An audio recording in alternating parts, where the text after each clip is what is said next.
ಭಾರತದ ಶಕ್ತಿ ಸಾಮರ್ಥ್ಯಕ್ಕೆ ಸಂಬಂಧಪಟ್ಟಂತಹ ಸುದ್ದಿ ಇದು. ನೀವು ನೋಡಿ, ಭಾರತ ರಕ್ಷಣೆ ರಫ್ತಿನಲ್ಲಿ ಹೆಚ್ಚು ಅಭಿವೃದ್ಧಿ ಸಾಧಿಸ್ತು ಅಂತ ನಾವು ಅನೇಕ DNA ಇದರ ಬಗ್ಗೆ ಚರ್ಚೆ ಮಾಡಿದ್ದೀವಿ. ಇವತ್ತು ಬಾಹ್ಯಾಕಾಶ ತಂತ್ರಜ್ಞಾನದಲ್ಲೂ ಕೂಡ ಭಾರತ ಮೇಲುಗೈಯನ್ನು ಸಾಧಿಸಿರೋದು. ಭಾರತ ಚಂದ್ರಯಾನ 1 ಮಾಡ್ತು, ಚಂದ್ರಯಾನ 2 ಅಲ್ಲಿ ವಿಫಲ ಆದ್ವಿ. ಚಂದ್ರಯಾನ 3 ಮಾಡುವ ಮುಖಾಂತರ ಯಾವ ಸಾಧನೆಯನ್ನು ಚೀನಾ, ರಷ್ಯಾ, ಅಮೆರಿಕ ಮಾಡೋದಕ್ಕೆ ಸಾಧ್ಯ ಆಗಿರಲಿಲ್ವೋ ಅದು ಚಂದಿರನ ದಕ್ಷಿಣ ಧ್ರುವದಲ್ಲಿ ಹೋಗಿ ನೆಲೆ ಕಂಡುಕೊಳ್ಳೋದಕ್ಕೆ ಸಾಧ್ಯ ಆಗಿರಲಿಲ್ವೋ ಆ ಸ್ಥಾನವನ್ನು ಭಾರತ ಇವತ್ತು ತಲುಪಿತು. ಈ ಬೆಳವಣಿಗೆ ಆದ ನಂತರ ಅಮೆರಿಕಾದ ನಾಸಾ ಇವತ್ತು ಬಂದು ಭಾರತವನ್ನು ರಿಕ್ವೆಸ್ಟ್ ಮಾಡಿಕೊಂಡಿದೆ. ಒಂದು ಮೂನ್ ಬೇಸ್ ಎನ್ನುವಂತಹ ಒಂದು ಈ ಬೆಳವಣಿಗೆ ಏನಾಗ್ತಾ ಇದೆ ಅದಕ್ಕೆ ನಿಮ್ಮ ಸಹಾಯ ನಮಗೆ ಬೇಕು ಅನ್ನುವಂತಹ ಮಾತುಕತೆಯನ್ನು ಭಾರತ ಜೊತೆಗೆ ಇಡೋ ಪ್ರಯತ್ನವನ್ನು ಮಾಡ್ತಾ ಇದೆ. ಹಾಗಾದರೆ ಭಾರತ ಈ ಹಿಂದೆ ಅಮೆರಿಕಾದ ಸಹಾಯವನ್ನು ಕೇಳಿತ್ತು, ಅವತ್ತು ಅಮೆರಿಕ ನಿರಾಕರಿಸಿತ್ತು ಇದೇ ಬಾಹ್ಯಾಕಾಶ ತಂತ್ರಜ್ಞಾನದಲ್ಲಿ. ಹಾಗೆ ನಿರಾಕರಿಸಿದ್ದಂತಹ ಅಮೆರಿಕ ಇವತ್ತು ಭಾರತದ ಸಹಾಯ ಬೇಕು ಅಂತ ಅಲ್ಲಿಯ ತನಕ ಬಂದು ನಿಲ್ಲುವ ಹಂತಕ್ಕೆ ಭಾರತ ಇವತ್ತು ಬೆಳೆದು ನಿಂತಿರೋದು. ಹಾಗಾದರೆ ಏನಿದು ಮೂನ್ ಬೇಸ್, ಯಾವ ಕಾರಣಕ್ಕಾಗಿ ಮಾಡ್ತಿದ್ದಾರೆ? ಮಂಗಳಯಾನವನ್ನೂ ಕೂಡ ಭಾರತ ಮಾಡಿದ್ದನ್ನು ನೋಡಿದ್ದೀವಿ. ಎಲ್ಲ ಬೆಳವಣಿಗೆಗಳಾಗಿದೆ. ಏನಿದು ಮೂನ್ ಬೇಸ್, ಎಲ್ಲದರ ಬಗ್ಗೆಯೂ ಕೂಡ ಡೀಟೇಲ್ ಆಗಿ ನೋಡ್ತಾ ಹೋಗೋಣ. ನಾಸಾ ಇಸ್ರೋ ದೋಸ್ತಿ ಚಂದ್ರನಲ್ಲಿ ಇಂಡಿಯಾ ಅಂತ. ಮೂನ್ ಬೇಸ್ ಯೋಜನೆಗೆ ನೀವು ಬರಬೇಕು, ನಿಮ್ಮ ಸಹಾಯ ಬೇಕು ಅಂತ ಭಾರತಕ್ಕೆ ಇದೀಗ ನಾಸಾ ಅಧಿಕೃತವಾಗಿ ಆಹ್ವಾನ ಕೊಟ್ಟಿದೆ. ಒಂದು 9ನೇ ಸಭೆ ಆಯಿತು ಇಲ್ಲಿ ಬೆಂಗಳೂರಿನಲ್ಲಿ. ಆ ಸಭೆಯಲ್ಲಿ ಇದ್ರ ಬಗ್ಗೆ ಚರ್ಚೆಗಳೆಲ್ಲವೂ ಆದಿ ಇಂಥದ್ದೊಂದು ಆಹ್ವಾನವನ್ನು ಅಮೆರಿಕಾದ ನಾಸಾ ಇವತ್ತು ಭಾರತಕ್ಕೆ ಕೊಟ್ಟಿದೆ. ಬೆಂಗಳೂರಿನ ಇಸ್ರೋ ಕೇಂದ್ರದಲ್ಲಿ ನಡೆದಂಥ ಸಭೆಯಲ್ಲಿ ಇಲ್ಲೆಲ್ಲವೂ ಕೂಡ ಆಯಿತು. ಗಗನಯಾತ್ರಿಗಳು ಚಂದ್ರನ ಮೇಲೆ ವಾಸ ಮಾಡೋದಕ್ಕೆ, ಕೆಲಸ ಮಾಡೋದಕ್ಕೆ ಒಂದು ಜಂಟಿ ಪ್ಲಾನ್ ಮಾಡಿಕೊಳ್ತಾ ಇದ್ದಾರೆ. ಬಾಹ್ಯಾಕಾಶ ಕ್ಷೇತ್ರದಲ್ಲಿ ಭಾರತದ ಶಕ್ತಿಯನ್ನು ಅಮೆರಿಕ ಇದೀಗ ಗುರುತಿಸಿದೆ. ಮೂನ್ ಬೇಸ್ ಕಾರ್ಯಕ್ರಮ ಇದು ಇಸ್ರೋಗೆ ಅಧಿಕೃತವಾಗಿ ಆಹ್ವಾನವನ್ನು ಕೊಟ್ಟಿರೋದು. ಒಂದು ಭಾರತ ಮತ್ತು ಅಮೆರಿಕ 9ನೇ ನಾಗರಿಕ ಬಾಹ್ಯಾಕಾಶ ಜಂಟಿ ಕಾರ್ಯಾಚರಣೆ ಗುಂಪಿನ ಸಭೆ ಆಯಿತು. ಅದರಲ್ಲೆಲ್ಲ ಆಯಿತು. ಮಾನವನ ನೆಲೆಯನ್ನು ಕಂಡುಕೊಳ್ಬೇಕು, ಮಂಗಳ ಗ್ರಹದ ಮಾನವ ಸಹಿತ ಬಾಹ್ಯಾಕಾಶ ಯಾತ್ರೆ ಮಾಡಬೇಕು, ಅದಕ್ಕೊಂದು ತಂಗುದಾಣವಾಗಿ ಕೆಲಸವನ್ನು ಮಾಡುವುದಕ್ಕೆ ಮೂನ್ ಬೇಸ್ ಯೋಜನೆಯಲ್ಲಿ ಪಾಲ್ಗೊಳ್ಳುವ ಆಹ್ವಾನ ಸಿಕ್ಕಿರೋದು ಒಂದು ಐತಿಹಾಸಿಕ ಮೈಲುಗಲ್ಲು ಅಂತ ಇದನ್ನು ವಿಶ್ಲೇಷಣೆ ಮಾಡಲಾಗ್ತಾ ಇದೆ. ನಾನು ಆವಾಗಲೇ ಹೇಳಿದೆ, ತಂತ್ರಜ್ಞಾನ ನಿರಾಕರಣೆಯಿಂದ ಇವತ್ತಿನ ತನಕ ಸಹಯೋಗದವರೆಗೆ ಬಂದು ನಿಂತಿದೆ.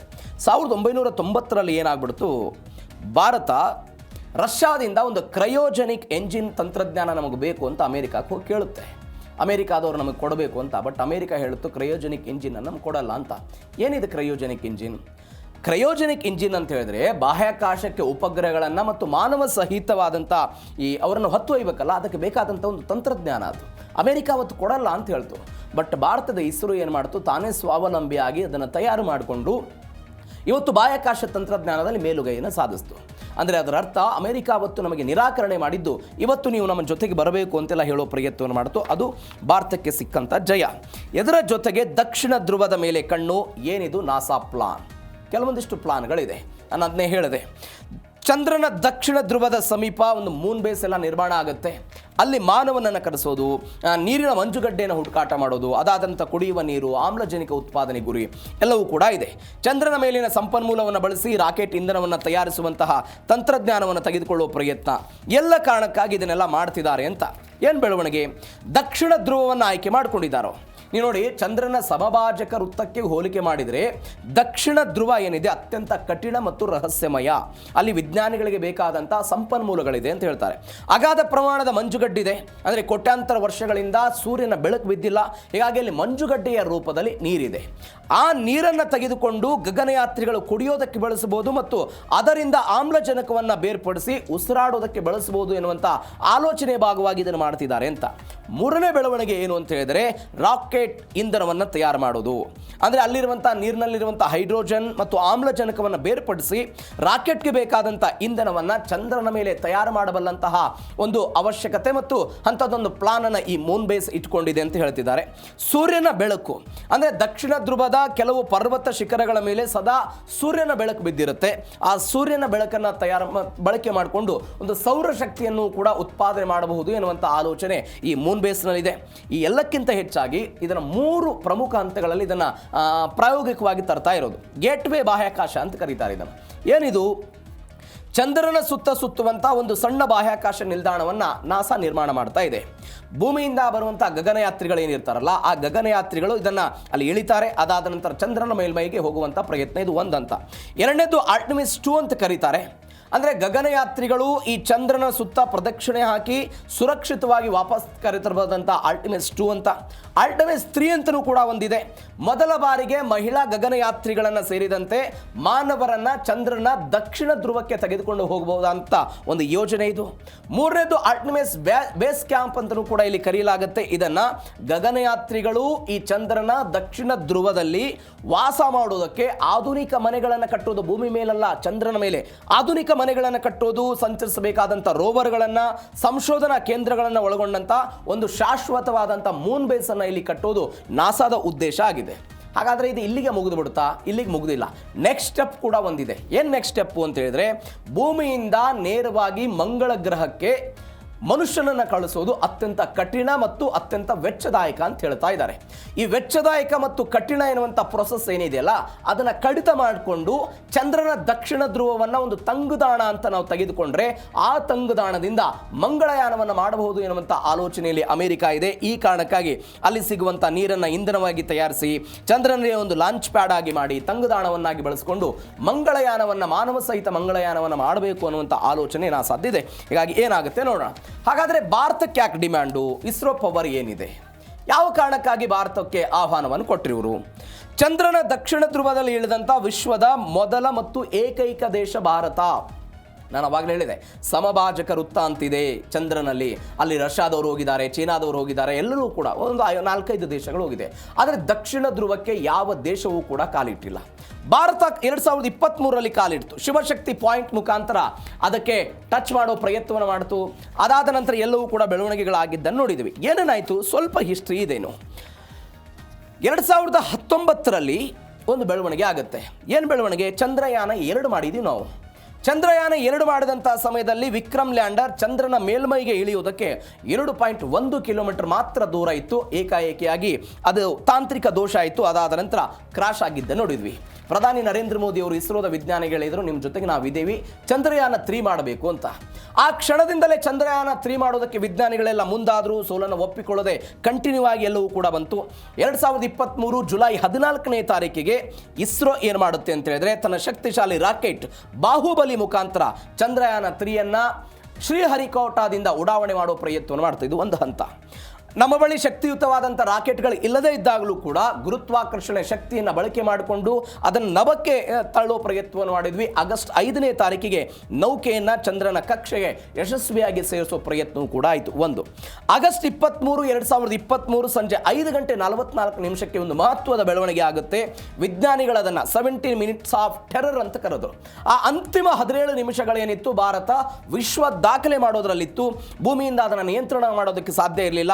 ಸಂಜೆ 6:04 ಇಡೀ ಜಗತ್ತೇ ಉಸಿರು ಬಿಗಿ ಹಿಡಿದು ನೋಡ್ತಾ ಇದ್ದಂತಹ ಸಮಯದಲ್ಲಿ ವಿಕ್ರಮ್ ಲ್ಯಾಂಡರ್ ಏನಿತ್ತು ಚಂದ್ರನ ದಕ್ಷಿಣ ತುದಿಗೆ, ಚಂದ್ರನ ದಕ್ಷಿಣದ ಧ್ರುವದ ಅತ್ಯಂತ ಹತ್ತಿರವಾಗಿ ಹೋಗಿ ಮೃದುವಾಗಿ ಇಳಿತು. ಸಾಫ್ಟ್ ಲ್ಯಾಂಡಿಂಗ್ ಆಯಿತು.